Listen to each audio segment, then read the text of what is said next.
সূরা ফাতিহা বুকে হাত দিয়ে পড়লে 7 দিনে কি ফলাফল পাবে জানলে অবাক হয়ে যাবেন। সূরাতুল ফাতিহা পারে না এমন কোনো মুসলমান নাই। আমরা প্রত্যেক নামাজের ভিতরে সূরা ফাতিহা পড়ি কি পড়ি না? এই সূরা ফাতিহার ভিতরে অনেক ফজিলত রয়েছে এবং সূরা ফাতিহা ছাড়া নামাজও হয় না।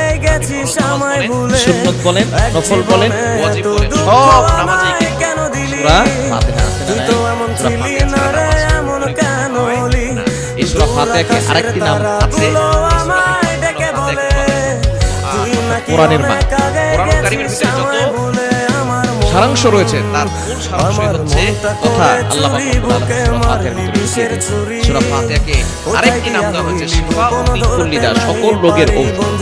আপনি এই সূরা ফাতিহার ভিতরে অনেক ফজিলত আছে। এই সূরা ফাতিহা প্রথম সূরা এবং আল্লাহ পাক প্রথমেই বলে দিয়েছেন আলহামদুলিল্লাহি রাব্বিল আলামিন, all praise is due to Allah, সমস্ত প্রশংসা